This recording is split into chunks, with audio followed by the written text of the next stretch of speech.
بسم اللہ الرحمن الرحیم۔ مسلمانوں کی طاقت کا اصلی منبع تنقیحات کتاب کا 17 چیپٹر ہے۔ اس ٹاپک کے اندر ہی اس کا اصل میسیج معلوم ہو جاتا ہے کہ اس چیپٹر کے ذریعے سے ہم نے جو بات سمجھنی ہے وہ یہ کہ مسلمان اپنی طاقت کہاں سے حاصل کرتے ہیں، ان کے کردار کی مضبوطی کس چیز کے اندر ہے، کیونکہ منبع ہم جانتے ہیں اس چیز کو کہا جاتا ہے جہاں سے پانی جاری ہوتا ہے۔ پانی جاری ہونے کی اصل جگہ، اس کی اصل جڑ ہے۔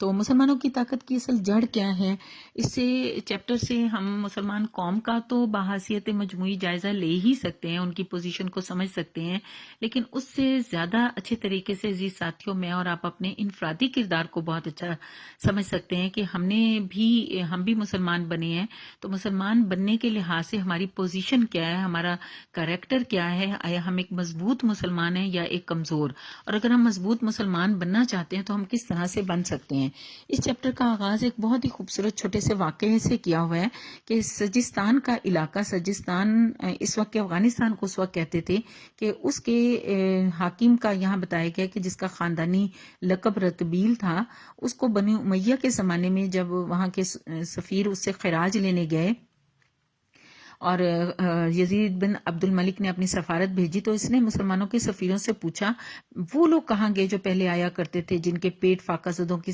طرح پٹخے ہوئے تھے، پیشانیوں پر سیاہ گٹے پڑے ہوئے تھے اور کھجوروں کی چپلیں پہنا کرتے تھے۔ انہیں بتایا گیا کہ وہ لوگ تو گزر گئے۔ تو بادشاہ نے کہا اگرچہ تمہاری صورتیں ان سے زیادہ شاندار ہیں، مگر وہ تم سے زیادہ عہد کے پابند تھے اور تم سے زیادہ طاقتور تھے۔ یہ کہہ کر اس نے خراج ادا کرنے سے انکار کر دیا اور تقریباً 50 سال تک اس نے خراج ادا نہیں کیا۔ یہ حالانکہ اس زمانے کا واقعہ ہے جب ابھی تابعین اور تبع تابعین کثرت سے موجود تھے اور نبی اکرم صلی اللہ علیہ وسلم کے وصال کو صرف 100 سال گزرے تھے۔ مسلمان زندہ اور طاقتور قوم کی حیثیت سے دنیا پر چھائے ہوئے تھے۔ ایران، روم، مصر، فلسطین، اسپین وغیرہ ممالک کے وارث ہو چکے تھے۔ ساز و سامان، شان و شوکت کے اعتبار سے کوئی قوم ان کے ہم پلہ نہیں تھی۔ دلوں میں ایمان تھا، احکام شریعت کی پابندی اب سے بہت بہتر تھی، سماوتات کا نظام تھا، پوری قوم میں ایک ڈسپلن پایا جاتا تھا، اور پھر بھی انہوں نے یہ فرق تلاش کر لیا اس نے اور یہ کہا کہ آپ لوگوں میں فرق ہے۔ تو یہ کس چیز کا فرق ہے؟ اس کے لیے سیدی مودودی رحمہ اللہ علیہ فرماتے ہیں کہ اگر فلسفہ تاریخ والوں سے پوچھیں گے تو وہ آپ کو کہیں گے کہ یہ بداوت اور حضریت یعنی کہ دیہی شہری زندگی کا فرق تھا۔ وہ یہ کہیں گے کہ شاید دولت اور تمدن نے انہیں عیش پسند بنا دیا تھا، مگر میں کیا کہوں گا، میں یہ کہوں گا، یہ انہی کے الفاظ ہیں کہ میں یہ کہوں گا کہ یہ فرق دراصل ایمان، خلوص نیت، اخلاق اور اطاعت خدا اور رسول صلی اللہ علیہ وآلہ وسلم کا فرق تھا۔ مسلمانوں کی اصلی قوت یہ چیزیں ہیں، ان کی قوت نہ کثرت تعداد پر ہے، نہ اسباب و آلات پر ہے، نہ مال و دولت پر ہے، ان کی اصل قوت کیا ہے؟ ایمان اور عمل صالح۔ اس زمانے میں وہ ایمان اور عمل صالح کے بل پر ہی ابھرے تھے، دنیا میں سر بلند ہوئے تھے، قوموں کے دلوں میں ان کی دھاک اور ساکھ بیٹھ گئی تھی، وہ طاقتور اور معزز تھے۔ رتبیل نے ایک دشمن کی حیثیت سے جو کچھ کہا وہ دوستوں اور ناصحوں کے 1000 واعظوں سے زیادہ سبق آموز ہے۔ اس نے یہ حقیقت بتا دی تھی کہ کسی قوم کی اصل طاقت کیا ہے۔ یہ سمجھنے کی ہمیں بہت ضرورت ہے کہ اصل طاقت کیا ہے۔ کیا اس کی آراستہ فوجیں، اس کے آلات جنگ، اس کی خوش رو خوش پوش سپاہی، اس کے وسیع ذرائع و وسائل؟ نہیں، یہ قوموں کی اصلی طاقت نہیں ہے۔ اصلی طاقت کیا ہے؟ پاکیزہ اخلاق، مضبوط سیرت، صحیح معاملات، اس کے بلند تخیلات۔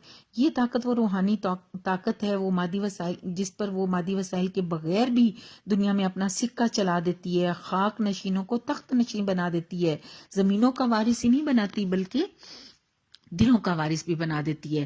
پھر یہاں ایک اصولی بات بہت ہی زبردست بتائی ہے جو ہاں آپ بھی انڈر لائن کر لیں کہ اخلاقی طاقت یعنی کہ کریکٹر اگر سٹرونگ ہے تو اس کی فراوانی مادی وسائل کے فقدان، مادی وسائل کی کمی کی تلافی کر سکتی ہے۔ کریکٹر مادی وسائل کی کمی کو پورا کر سکتا ہے، لیکن مادی وسائل کی فراوانی اخلاقی طاقت کے فقدان کی تلافی کبھی نہیں کر سکتی۔ اس کو پھر انہوں نے مثال دی ایک عمارت سے کہ ایک عمارت کی مضبوطی ہم کس طرح سے دیکھتے ہیں؟ کیا ہم اس کے رنگ و روغن کو دیکھ کے، ظاہری خوشنمائی کو دیکھ کر کرتے ہیں کہ اس کے اندر مکین کتنے ہیں، ڈھیروں لوگ رہ رہے ہیں، یا ساز و سامان لاکھوں کے ہیں؟ کس لحاظ سے ہم عمارت کے استحکام کو دیکھتے ہیں؟ ہم دیکھتے ہیں کہ اس کی بنیادیں کیسی ہیں، اس کی دیواریں کیسی ہیں، اس کے ستون کیسے ہیں۔ اگر اس کی بنیادیں کمزور، دیواریں کھوکھلی ہوں، ستونوں کو گھن لگ جائے، کڑیاں تختے بوسیدہ ہوں، تو کیا اس عمارت کو کوئی چیز گرنے سے بچا سکتی ہے؟ نہیں، کوئی چیز نہیں بچا سکتی۔ تو یہ مثال دے کر انہوں نے کہا کہ بالکل قوموں کا یہی حال ہے۔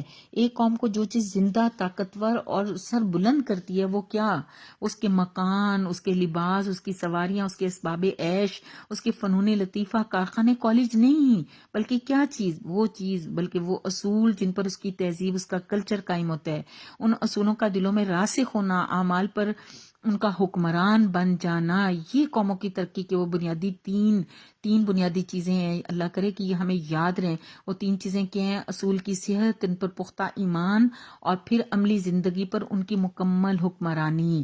یہ تین چیزیں حیات قومی میں وہی حیثیت رکھتی ہیں جو ایک عمارت میں اس کی مستحکم بنیادیں، پختہ دیواریں اور مضبوط ستون رکھتے ہیں۔ جس قوم میں یہ تینوں چیزیں مکمل ہوں گی وہ دنیا پر غالب ہوں گی، اس کا کلمہ چلے گا، اسی کا سکہ چلے گا، اسی کو عزت ملے گی، خواہ وہ جھونپڑوں میں رہتی ہو، پھٹے کپڑے پہنتی ہو، فاقوں سے اس کے پیٹ پٹکے ہوں، اس کے ہاں کوئی کالج مدرسے نہ ہوں۔ اور جن چیزوں کو ہم سامانی ترقی سمجھ رہے ہیں وہ شاید عمارت کے محض نقش و نگار ہیں۔ اگر ایک کھوکھلی دیوار پر سونے کی پتری بھی چڑھا دی جائے تو وہ کھوکھلی دیوار گرنے سے نہیں بچ سکتی۔ اسی چیز کو قرآن مجید کے حوالے سے پھر یہاں بتایا گیا کہ قرآن مجید سب سے پہلی بات اصولوں کے لحاظ سے کیا بتاتا ہے؟ وہ بتاتا ہے کہ اس کے اصول اٹل اور غیر متغیر فطرت کے مطابق ہیں جس پر خدا نے انسان کو پیدا کیے ہے۔ اس لیے جو دین ان اصولوں پر قائم کیا گیا ہے وہ دین قیم ہے، یعنی ایسا دین جو معاش اور معاد کے جملہ معاملات کو ٹھیک ٹھیک طریقوں پر قائم کر دینے والا ہے۔ ذالک الدین القیم ولکن اکثر الناس لا یعلمون۔ کہتے ہیں اس کے اصول دیکھو کیسے ہیں، وہ فطرت کے عین مطابق ہیں، بالکل اٹل ہیں۔ پھر دوسری بات کیا کہتا ہے؟ اس دین قیم پر مضبوطی کے ساتھ جم جاؤ، اس پر ایمان لاؤ، اس کے مطابق عمل کرو، پھر اس کا نتیجہ تم خود بخود دیکھ لو گے کہ پھر آیات کا مختلف حوالہ ہے۔ سورۃ انبیاء کی 105 آیت، آل عمران کی 139 آیت، النور کی 55 آیت۔ آل عمران کی آیت کیا ہے کہ وَأَنْتُمُ الْأَعْلَوْنَ إِن كُنتُم مُؤْمِنِينَ، تم ہی غالب رہو گے اگر تم مومن ہو۔ وعد اللہ الذین آمنوا منکم وعملوا الصالحات، سورۃ نور کی آیت ہے کہ اللہ کا وعدہ ہے مومنین سے کیا؟ کہ جو تم میں سے ایمان لائے اور صالح عمل کرے، لا یستخلفنہم فی الارض، وہ ضرور تمہیں زمین کی خلافت عطا کرے گا۔ اور اس کے برعکس کیا بتایا گیا کہ جو بظاہر دین کے دائرے میں ہوں مگر دین نہ ان کے دلوں میں بیٹھا ہو، نہ ان کی زندگی کا قانون بنے، ان کے ظاہر تو بڑے شاندار ہوں، ان کی باتیں بھی بڑی مزیدار لگیں، مگر حقیقت میں وہ کیا ہیں؟ وہ لکڑی کے کندے ہیں جن میں جان نہیں ہے، خدا سے بڑھ کر انسانوں سے ڈرتے ہیں۔ ان کے اعمال سراب کی طرح ہیں کہ پانی نظر آئے مگر حقیقت میں کچھ نہیں ہے۔ ایسے لوگوں کو اجتماعی قوت کبھی نصیب نہیں ہوتی کیونکہ ان کے دل آپس میں پھٹے ہوتے ہیں، خلوص نیت کے ساتھ کسی کام میں اشتراک عمل نہیں کر سکتے۔ ان کو وہ قوت ہرگز حاصل نہیں ہو سکتی جو مومنین صالحین کا حصہ ہے۔ ان کو دنیا کی امامت کا منصب کبھی نہیں مل سکتا۔ ہم اب یہاں پر وہ فرماتے ہیں کہ ہم تعجب کر سکتے ہیں، ہم تعجب کریں گے بلکہ اس پر کہ قرآن نے مسلمانوں کی ترقی اور ان کے حکمران جماعت بننے اور سب پر غالب آ جانے کا ذریعہ صرف ایمان اور عمل صالح کو کہا ہے، اور یہ نہیں کہا کہ یونیورسٹیز بناؤ، کالج کھولو، کارخانے بناؤ، جہاز بناؤ، کمپنیاں بناؤ، سائنس کے آلات ایجاد کرو، دوسری ترقی یافتہ قوموں کی نقالی کرو۔ نیز اس نے تنزل، انحطاط، دنیا اور آخرت کی ذلت اور رسوائی کا واحد سبب نفاق ٹھہرایا ہے۔ یعنی کہ یہاں جو ہمیں بات اس پیراگراف کے اندر سمجھنی ہے وہ یہ کہ ترقی کا اصل ذریعہ ایمان اور عمل صالح ہے، پھر ہم کالج، یونیورسٹی اور عصری علوم جو کچھ بھی ہم کریں گے پھر ہماری سمت درست رہے گی اور یہ سب ہمیں فائدہ دیں گے۔ لیکن ایمان ہمارا کسی اور چیز پر اور ہم دنیا کے اسباب ڈھیروں بنانا شروع کر دیں تو اس کو یہاں پر نفاق کہا گیا ہے۔ مسلمانوں کی ذلت کی اصل وجہ نفاق ہے اور ان کی سرخروئی کی اصل وجہ ایمان اور عمل صالح ہے۔ اور ہمیں یہ تعجب، سیدی مودودی فرماتے ہیں کہ ہمارا یہ تعجب دور ہو جائے گا خود بخود اگر ہم قرآن مجید کی اسپرٹ، اس کی اصل روح سمجھ لیں گے، کیونکہ قرآن مجید جو سب سے پہلی چیز جس کا ہمیں پابند کرتا ہے وہ یہ کہ مسلمان جس شے کا نام ہے اس کا تو قوام بجز اسلام کے اور کوئی چیز ہی نہیں ہے۔ یعنی کہ ایک مسلمان اور اسلام کے اصولوں پر عمل نہ کرے تو پھر تو وہ اصل مسلمان ہی نہیں ہے۔ جو مسلمان بنے اور اسلام کے اصولوں پر عمل کرے وہ حقیقی مسلمان ہے. اس سے یہ یہاں پر کہا گیا کہ اس پیغام پر جو ایمان رکھے، جو محمد رسول اللہ صلی اللہ علیہ وآلہ وسلم لائے ہیں اور قوانین کا اتباع کرے جن کو نبی اکرم صلی اللہ علیہ وسلم کے ذریعے سے نافذ کیا گیا ہے، تو تبھی اس کا اسلام متحقق یعنی کہ اس کا اسلام ثابت ہوگا، خواہ پھر ان چیزوں میں سے کوئی چیز اس کے اندر شامل نہ ہو جسے ہم اسباب دنیا کہتے ہیں. لیکن اگر ایمان اس کے دل میں نہ ہو، قوانین اسلام کی اتباع سے اس کی زندگی خالی ہو، تو وہ گریجویٹ ہو سکتا ہے، ڈاکٹر ہو سکتا ہے، کارخانہ دار ہو سکتا ہے، بینکر ہو سکتا ہے، جرنل ہو سکتا ہے، مگر وہ مسلمان نہیں ہو سکتا. بس کوئی ترقی کسی شخص یا مسلمان یا قوم کی ترقی نہیں ہوگی جب تک سب چیزوں سے پہلے اس شخص یا قوم میں حقیقت اسلامی ثابت نہ ہو جائے. ایک یہاں پر پھر ایک جو بات ہمیں سمجھائی گئی ہے، جو بات سمجھائی گئی وہ یہ کہ ایک جو آج کل ہمیں ینگ جنریشن ہمیں کہتی بھی ہوتی ہے کہ پھر مغربی لوگ کیسے ترقی کرتے ہیں، امریکہ اور برطانیہ کیسے ترقی کرتے ہیں. تو اس پیراگراف کے اندر ہم اپنی ینگز کو بھی سمجھا سکتے ہیں اور خود بھی سمجھ سکتے ہیں کہ ایک قوم جو سرے سے خود مسلمان نہ ہو تو اس کی اساس اسلام کے سوا کسی اور چیز پر ہو، تو اخلاقی سیاسی اعتبار سے اگر وہ ترقی کرتی بھی ہے تو یہ ایک اور بات ہے، کیونکہ اس کا تو دیکھیں یقین، اس کے اصول ہی وہی ہیں، اس پر وہ ترقی کرتی ہے، تو پھر تو کوئی تعجب کی بات نہیں ہے. لیکن یہ معاملہ بالکل دوسرا ہے کہ کسی قوم کے افکار، اخلاق، معاشرت، معیشت، سیاست کی بنیاد اسلام پر ہو، اسلام ہی میں وہ عقیدے اور عمل دونوں کے لحاظ سے کمزور ہو. ایسی قوم مادی ترقی کے وسائل خواہ کتنی ہی کثرت سے حاصل کر لے، اس کا مضبوط طاقتور قوم کی حیثیت سے اٹھنا اور دنیا میں سر بلند ہونا قطعاً ناممکن ہے. اس کا مطلب یہ بھی نہیں، یہاں پر ہم پھر وہ واضح کرتے ہیں جو ظاہر ہے کہ جب ہم یہ پڑھتے ہیں تو ہمارے دل میں خود بھی یہ شک و شبہ آ جاتا ہے. تو گویا کہ دنیا کی یہ جو تعلیم ہے، یونیورسٹی تعلیم ہے، پی ایچ ڈی ہے، اسکالرز بننا ہے، کیا یہ سب بھی بے فائدہ ہے؟ اس کو پھر اس پیراگراف کے اندر بتایا گیا کہ اس کا مطلب یہ نہیں ہے کہ علوم و فنون مادی ترقی کے وسائل کی جائز اہمیت سے انکار ہے. یہ مطلب نہیں ہے. مطلب صرف یہ ہے کہ مسلمان قوم کے لیے یہ سب چیزیں ثانوی ہیں، ثانوی درجے پر ہیں.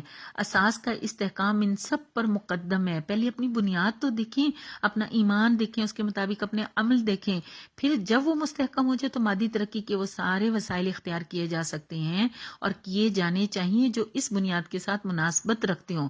لیکن اگر بنیاد کمزور ہو، دل میں اس کی جڑیں کمزور ہو، زندگی پر اس کی گرفت ڈھیلی ہو، انفرادی اجتماعی دونوں حیثیتوں سے قوم کا اخلاق فاسد ہونا، سیرتوں کا بگڑ جانا، معاملات کا خراب ہو جانا، نظام اجتماعی کا سست ہونا اور قوتوں کا پراگندہ ہو جانا ضروری ہے. اس کا نتیجہ لازمی یہی نکلے گا کہ قوم تب بالکل کمزور ہو جائے گی.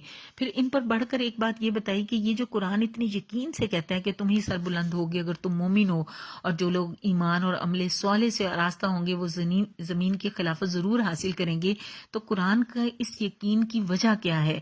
اس عقدے کو انہوں نے کہا کہ قرآن مجید کی خود اگر آپ سورہ حج پڑھیں تو اس کے اندر بہت تفصیل سے یہ بتا دیا ہے کہ لوگوں ایک مثال بیان کی جاتی ہے، اس کو غور سے سنو کہ خدا کو چھوڑ کر جن چیزوں کو تم پکارتے وہ ایک مکھی تک پیدا کرنے پر قادر نہیں. اسی کو پھر سورۃ عنکبوت میں مکڑی کا گھر کہا گیا ہے. مقصد یہ بتایا گیا کہ جو لوگ مادی طاقتوں پر اعتماد کرتے ہیں، ان کا اعتماد اصل میں ایسی چیزوں پر ہے جو بذات خود کوئی بھی قوت نہیں رکھتی، یہ بے زور ہیں. ان کا نتیجہ لازماً یہ نکلے گا کہ خود انسان بھی بے زور ہو جائے گا. اور حقیقی قدر و منزلت کیا ہے؟ حقیقی قدر و منزلت یہاں بتائی گئی ہے سورۃ البقرہ کی 256 آیت کے اندر کہ جو طاغوت کو چھوڑ کر اللہ پر ایمان لاتا ہے تو وہ کیا ہے؟ وہ دراصل مضبوط رسی کو تھام لیتا ہے جو کبھی ٹوٹنے والی نہیں ہوتی ہے. یہاں قرآن یہ دعوے سے بتاتا ہے کہ اہل ایمان اور اہل کفر کا جب مقابلہ ہوگا تو اہل ایمان ہی کو غلبہ حاصل ہوگا. بلکہ یہ تک بتایا گیا کہ اہل ایمان کا خوب دبدبہ اور روب ہوگا. مومنین کا روب اور دبدبہ تو ہوگا. ساتھ میں یہاں پر یہ جو حوالے دیے گئے ہیں سورۃ فتح کے آیات کا، آل عمران کا جو کہ اس مضمون کے اندر درج ہے، سورۃ انفال کی آیت 17 کا، تو یہاں تو بتایا کہ مومنین کا روب دبدبہ تو ہوگا ہی، لیکن دوسری طرف یہ بھی ہوگا کہ ان لوگوں کی عزت دلوں میں بیٹھ جائے گی، دل آپ ہی آپ اس کی طرف کھنچنے لگیں گے، نگاہیں احترام سے اٹھیں گی، معاملات میں ان پر اعتماد کیا جائے گا، دوست دشمن تک اس کو صادق سمجھیں گے، اس کے عدل، اس کی عفت اور اس کی وفا شعاری پر پورا بھروسہ کریں گے. جو لوگ ایمان لائیں گے